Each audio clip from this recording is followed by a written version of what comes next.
गुरु शिक्षा। प्राचीन समय की बात है, एक गुरुजी थे। उनका नाम पंडित वृषभान था। वे थे तो बहुत गरीब, लेकिन ज्ञान बांटने वाले गुरु के रूप में उनका बहुत नाम था। उनका एक छोटा सा आश्रम था। उस आश्रम में बड़े बड़े लोग भी अपने पुत्रों को शिक्षा प्राप्त करने के लिए भेजते थे। गुरुजी सभी बच्चों को समान शिक्षा और प्यार देते थे। उनके आश्रम में एक राजकुमार भी पढ़ता था। कई वर्षों की शिक्षा के बाद गुरुजी ने राजकुमार से कहा, बस अब तुम्हारी शिक्षा पूर्ण हो गई, तुम 4 दिन बाद अपने घर जा सकते हो। यह सुनकर राजकुमार बहुत प्रसन्न हुआ। वह सोचने लगा कि कितने वर्षों के बाद वह अपने परिवार के लोगों से मिलेगा, उन स्थानों को देखेगा जहाँ खेल कूद कर उसका बचपन बीता है। इतने दिनों के बाद कैसा दिखेगा वह सब कुछ। राजकुमार ने घर संदेश भेज दिया कि वह अमुक दिन आश्रम से विदा हो रहा है, सवारी भेज दी जाए। नियत समय पर राजकुमार के लिए राजधानी से रथ आ गया। सुबह सुबह राजकुमार गुरुजी से आशीर्वाद मांगने गया।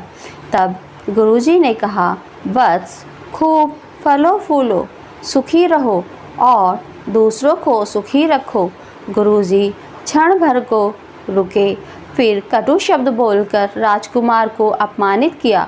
गुरुजी की बातें सुनकर राजकुमार लज्जित हुआ।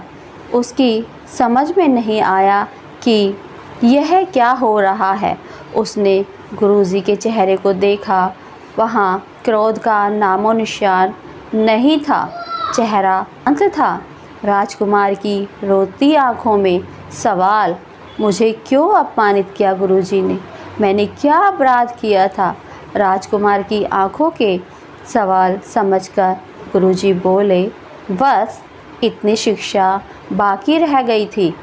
राजकुमार राजधानी पहुंचा तो राजमहल में चारों ओर खुशी छा गई। जो राजकर्मचारी राजकुमार को लेने गए थे, उनसे यह जानकर राजा को क्रोध आ गया कि आते समय गुरुजी ने राजकुमार को अपमानित किया है।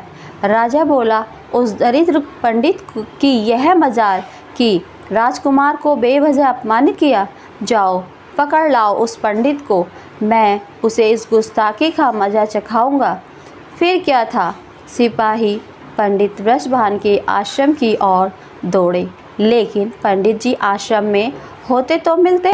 वे जानते थे कि राजकुमार को अपमानित करने के कारण राजा उन पर बहुत गुस्सा करेगा, पकड़कर उन्हें सरेआम पिटवा देगा।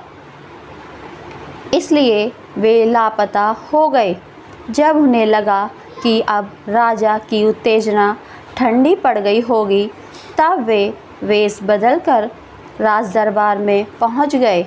उन्होंने देखा कि एक किसान लगान न देने के जुर्म में लाया गया है और उसे अपमानित किया जा रहा है। पंडित जी ने अनुभव किया कि राजकुमार हर शब्द के साथ थोड़ा सिहर उठा था और जब उससे सहन नहीं हुआ तब वह चिल्ला उठा, बस कीजिए पिताजी, बहुत अपमानित कर चुके हैं। पंडित वृषभान ने ताली बजाते हुए कहा, शाबाश राजकुमार शाबाश। सबने चौंक कर पंडित जी की ओर देखा। राजा ने गुस्से से पूछा, कौन है आप और यह क्या शाबाश शाबाश लगा रखा है। पंडित जी ने अपना नकली वेश उतारते हुए कहा, मैं पंडित वृषभान हूँ, आपके पुत्र का गुरु। राजा हैरानी भरे स्वर में बोला, अच्छा अच्छा, तुम हो तो तुम ही ने मेरे पुत्र को अपमानित किया था। तुमने यह हिमाकत क्यों की थी। पंडित वृषभान हंसे और बोले, क्यों की थी। राजकुमार की आज की हरकत देखकर भी पूछ रहे हैं, क्यों की थी। आपने मुझे राजकुमार को शिक्षा देने का काम सौंपा था ना, मैंने इन्हें शिक्षा दी। अपमानित करना भी उसी शिक्षा का अंग था। मैं जानता था कि राजकुमार कल राजा बनेंगे और प्रजा को दंड देंगे।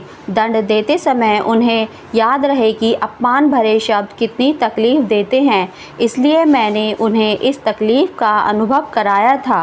राजा बनने से बड़ा होता है मनुष्य बनना, जो दूसरों के दर्द को समझता हो। राजा जब तक कुछ कहते, राजकुमार आगे बढ़कर गुरुजी के चरणों में बैठ गया। फिर पश्चाताप सा करते हुए बोला, क्षमा कीजिए गुरुदेव, आपकी शिक्षा के रहस्य को न मैं समझ पाया न मेरे पिता। आपने दूसरों की तकलीफ़ को अपनी तकलीफ़ समझने की जो शिक्षा मुझे दी थी, आज मैंने उसका अनुभव कर लिया। आप धन्य हैं गुरुदेव।